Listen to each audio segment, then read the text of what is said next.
দেখ এই কোশ্চেনটা কিভাবে করবি না, তোকে কি বলে যে block of mass m slides on a wooden wedge which in turn slides backward on the horizontal surface, the acceleration of the block with respect to the wedge is something. মাস গুলো দেওয়া আছে, তাহলে তোকে বের করতে হবে কার অ্যাক্সেলারেশন, এটার acceleration with respect to the ways. এখানে দেখ এখানে একটা জিনিস হবে, এই জিনিসটা যখন নিচের দিকে নামবে তখন এইটাকে ওয়ে পুশ করবে, পুশ করার জন্য এটা কোন দিকে সরবে, বাঁ দিকে সরবে। বুঝতে পারলি কি বললাম? মানে বেসিক্যালি এরকম একটা জিনিস হবে।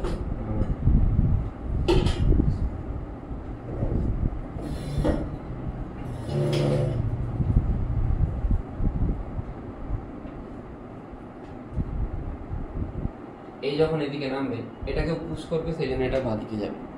তার মানে যে ওয়েজ যেটা সেটা কিন্তু নন ইনার্সিয়াল ফ্রেম অফ রেফারেন্স, বোঝা গেল?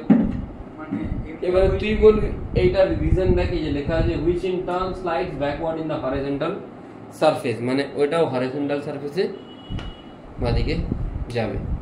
বোঝা গেল কি বললাম? ওকে, আচ্ছা লেটস অ্যাজিউম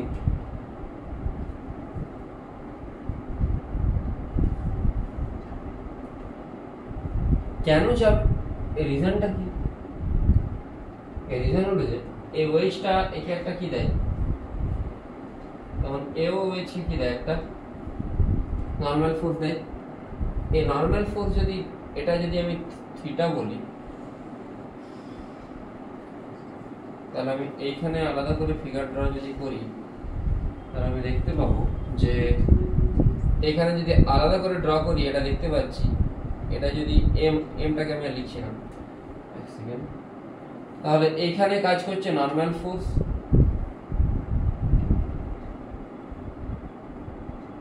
এই অ্যাঙ্গেলটা কত, এটাও থিটা, তাহলে এটা 90 মাইনাস থিটা, এটা কত হবে, থিটা হওয়া উচিত। বোঝা গেল কি বললাম? থিটা হলে এটা থিটা, 90 মাইনাস থিটা এটা থিটা, এখানে এন কাজ করছে, এদিকে তাহলে কি কাজ করবে, এন সাইন থিটা, এখানে এন কস থিটা। অ্যাঙ্গেল গুলো দেখে নিস, এটা থিটা হলে এটা 90 মাইনাস থিটা, মানে এটা theta, N sine theta, n cos theta. মানে এই যে এন সাইন থিটা কম্পোনেন্ট, এই কম্পোনেন্টটা এই ওয়েজটাকে কোন দিকে পুশ করছে, এদিকে পুশ করছে। এদিকে পুশ করলে অ্যাক্সেলারেশন কত হবে, N sine theta should be equal to, এর মাস এম ধরে নিচ্ছি, পুরোটার অ্যাক্সেলারেশন এদিকে হচ্ছে a1 করতে পারি। এবারে আমি ছোট মাস্টার জন্য অ্যানালাইজ করব। ছোট মাস্টারকে কিভাবে অ্যানালাইজ করব, ছোট মাস্টার কিভাবে অ্যানালাইজ করব,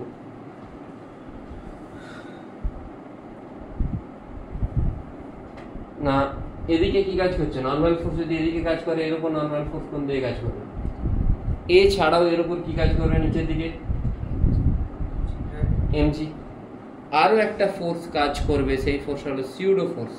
কেন, এ তো এর উপর আছে, যেটা একটা অলরেডি মুভিং অবজেক্ট, মুভিং অবজেক্টের উপর থাকলে সেখানে কি অ্যাক্সেলারেশন কাজ করে, একটা নন ইনার্সিয়াল ফ্রেম অফ রেফারেন্স, মানে আমাকে সিউডো ফোর্স একটা অ্যাপ্লাই করতে হবে।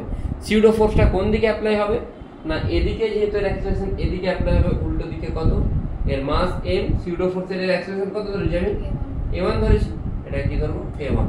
বোঝা গেল কি বললাম? আর এই টোটাল পুরো বডিটার অ্যাক্সেলারেশন আমি নিচের দিকে ধরছি, কত অ্যাক্সেলারেশন ধরছি, a2 ধরে নিচ্ছি, a2। আমাকে a2টাই বের করতে হবে। তাহলে কি জিজ্ঞেস করেছে, the acceleration of the block with respect to the ways. With respect to the ways মানে তুই কোনখানে বসে অ্যানালাইজ করছিস, ওয়েজে বসে অ্যানালাইজ করছিস, ওয়েজে বসে অ্যানালাইজ করছিস, সেই জন্যই তুই নন ইনার্সিয়াল ফ্রেমে আছিস, সেই জন্যই তুই এখানে কি অ্যাপ্লাই করেছিস, সিউডো ফোর্স অ্যাপ্লাই করেছিস। বুঝেছিস কি বললাম, না বুঝিস নি? আচ্ছা, এরপরে এটাকে তুই কম্পোনেন্টে ডিভাইড কর।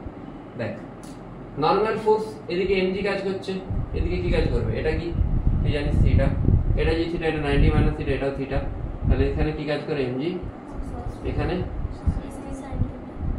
আবার এম এটাকে কম্পোনেন্টে ভাঙতে হবে, এটা থিটা, এম এটাকে যদি কম্পোনেন্টে ভাঙি, এম এর একটা কম্পোনেন্ট কোন দিকে হবে, আপওয়ার্ড হবে। কি হবে, এটা যদি থিটা, এই দিকের কম্পোনেন্ট কি হবে, ma1 cos থিটা, আর এই দিকের কম্পোনেন্ট কি হবে, ma1 sin থিটা।